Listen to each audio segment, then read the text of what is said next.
ஆய்பவன் வணக்கம், அஸ்ஸலாமு அலைக்கும். இன்று இந்த மே தினத்தில் நாங்கள் கூடியிருப்பதையிட்டு மிகவும் மகிழ்ச்சி அடைகின்றேன். இங்கே அமர்ந்திருக்கின்ற ஏரன் சகோதரர் அவர்களே மற்றும் பிமால் சகோதரர் அவர்களே மற்றும் வசந்த சகோதரர் உட்பட மற்றும் அனைவருக்கும் என்னுடைய இதயத்தின் ஆழத்திலிருந்து எழுகின்ற அன்பை தெரிவித்துக் கொள்கின்றேன். தோழர்களே, இன்று இந்த நம்முடைய தேசிய மக்கள் சக்தியினுடைய மே தினத்திலே நாங்கள் வடக்கிலிருந்து வந்திருக்கின்றோம், தெற்கிலிருந்து வந்திருக்கின்றோம், கிழக்கிலிருந்து வந்திருக்கின்றோம், மலையகத்திலிருந்து வந்திருக்கின்றோம். ஆகவே இன்று முழு இலங்கையும் இங்கே இந்த அனுராதபுர நகரத்திலே கூடியிருக்கின்றார்கள். இதுவே இலங்கையினுடைய ஒற்றுமைக்கும் சமத்துவத்திற்கும் சமாதானத்திற்கும் ஒரு எடுத்துக்காட்டாக இருக்கின்றது.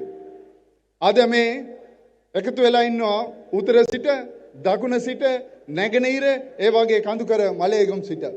එහෙනම් අපි කවුරුත් එකතු වෙලා ඉන්නේ සාමයෙන් සහෝදරත්වයෙන්. එහෙනම් ඒක හොඳම උදාහරණයක්. මේ රට අනාගතේ අපේ NPP රජයට බාර දෙන්න මේක හොඳම උදාහරණයක්.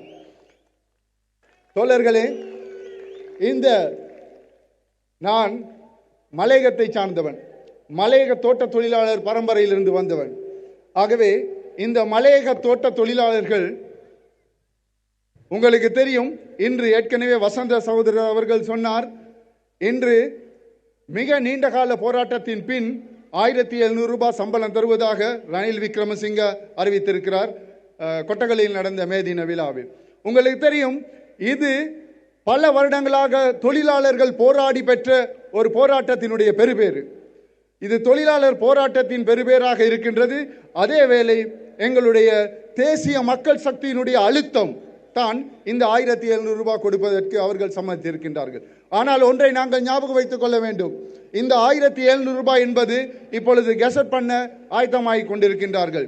ஆனால் இன்னும் முதலாளிமார் சம்மேளனம் அதற்கு ஒத்துக்கொள்ளவில்லை, அதற்கு அவர்கள் உடன்படவில்லை.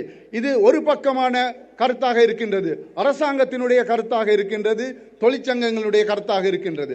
ஆனால் உங்களுக்கு தெரியும், NPP சார்ந்த தொழிற்சங்கம் 2000 ரூபாவை கேட்டுக்கொண்டிருக்கும் பொழுது இப்பொழுது 1700 ரூபாய்க்கு காட்டி கொடுக்கப்பட்டிருக்கின்றார்கள். இந்த மலையக மக்கள் கடந்த 200 வருடங்களாக காட்டி கொடுக்கப்பட்டிருக்கின்றார்கள். அவர்களுடைய உரிமைகள் பறிக்கப்பட்டிருக்கின்றன.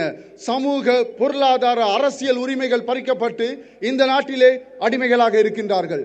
இதை தொடர்ந்து பரம்பரையாக ஆட்சி செய்து வந்த குடும்ப ஆட்சி அவர்களை இந்த நிலைமைக்கு தள்ளி இருக்கின்றது. இன்னும் கூட பல தொழிலாளர்கள் இந்த இந்த மே தினத்துக்கு சென்று கொண்டிருக்கின்றார்கள். ஆகவே நாங்கள் மிக கவனமாக யோசிக்க வேண்டிய ஒரு காலத்தில் இருக்கின்றோம். மிக நீண்ட கால போராட்டத்திற்கு பின் எதிர்வருகின்ற ஜனாதிபதி தேர்தலில் தேசிய மக்கள் சக்தி வெற்றி பெறுவதற்கான அறிகுறிகள் தென்படுகின்றன. இந்த இடத்தை பார்க்கும் பொழுது, இந்த அனுராதபுரம் இந்த கிரவுண்டை பார்க்கும் பொழுது எங்களுக்கு தெரிகின்றது, மக்கள் கூட்டம், இலட்சக்கணக்கான மக்கள் கூட்டம் இன்று இந்த நாட்டை மாற்றி அமைப்பதற்கு, இந்த நாட்டினுடைய பொருளாதாரத்தையும் அரசியலையும் சமூகத்தையும் மாற்றி அமைப்பதற்கு முயற்சி செய்து கொண்டிருக்கின்றார்கள். අපිට මේ ජන කණ්ඩායම බලනකොට අපිට තේරෙනවා, මේ උතුර නැගෙනහිර කඳුකරේ දකුණේ ඇවිත් සිටින මේ ජනතාව මේ අද තියෙන මේ රජයේ ආණ්ඩුව සම්පූර්ණ මාරු කරන්න ඕනේ කියන එක මේ මතේ කිසිම වෙනසක් නැහැ.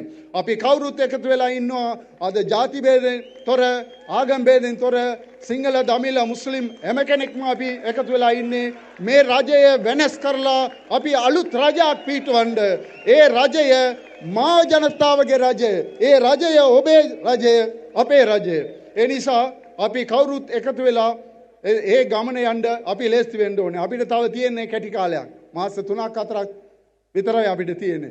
சகோதரர்களே, குறிப்பாக இன்று எங்களுக்கு தெரியும், விவசாயிகள், தமிழிலே சொல்லுவார்கள், விவசாயி நிலத்திலே கால் வைக்காவிட்டால் தம்பி நீ சோற்றிலே கை வைக்க முடியாது. விவசாயி நிலத்திலே கால் வைக்க விட்டால் நீ தம்பி சோற்றிலே கை வைக்க முடியாது.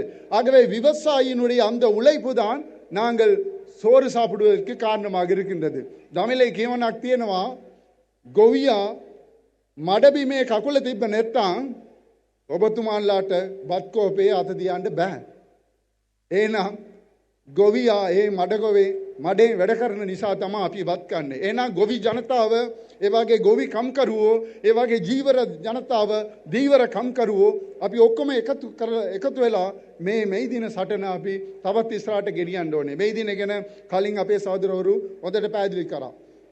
නමුත් ඒක තියෙන විශේෂය ඒ මේ දින විතරයි අපි ಜಾති ભેද කුල ભેද නැතුව අපි ඔක්කොම කම්කරුවෝ විදියට අපි එකතු කරන්නේ ඒ මේ දින. ඒ නිසා මේ මේ දින අපිට වැදගත් දවසක්. අපි කවුරුත් මේ මේ දිනේ අපේ ಜಾති ભેද තොර කම්කරුවන්ගේ අයිතිවාසිකම් විතරක් නෙවෙයි අනිත් ජනතාවගේ අයිතිවාසිකම් වෙනුවෙන් අපි සටන් කරන්න ඕනේ. එහෙමනම් අපි මේ සටනේ අපි කවුරුත් එකතු වෙලා ඉන්නවා මෙතන. ஆம் சகோதரர்களே, இந்த நாட்டிலே புரையோடி போயிருக்கின்ற இந்த அரசியலில் மாற்றம் ஏற்படுத்த வேண்டும். குறிப்பாக மலையகத்திலே இருக்கின்ற புரையோடி போன குடும்ப கலாச்சாரம், குடும்பத்தை மையமாக கொண்ட, மதுபானத்தை மையமாக கொண்ட, தொழிற்சங்கத்தை மையமாக கொண்ட அரசியலை நீக்கிவிட்டு ஒரு மனிதாபிமான சமத்துவமான மக்கள் ஆட்சியை நாங்கள் கொண்டு வர வேண்டியிருக்கின்றது.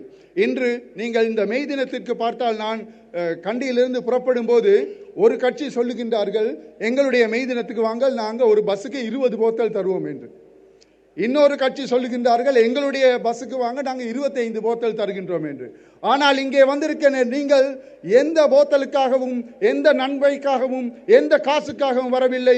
நீங்கள் வந்தது இந்த நாட்டை மாற்றுவதற்காக.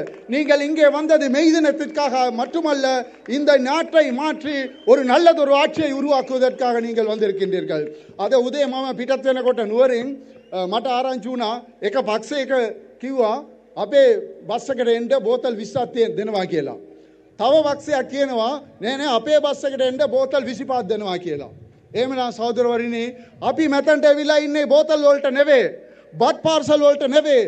මේ රට වෙනස් කරන්න, මේ රට මාරු කරන්න, අලුත් රටක්, අලුත් ජීවයක්, අලුත් රටක් දී කරන්න. එහෙනම් සහෝදරවරුනි, ඔබ සියලු දෙනාටම ස්තුතියි. අපි අලුත් රටක් තව මාස 4කින් අදනවා. ඒ අපේ නායකය අනුර කුමාර දිසානායක මැතිතුමාගේ නායක.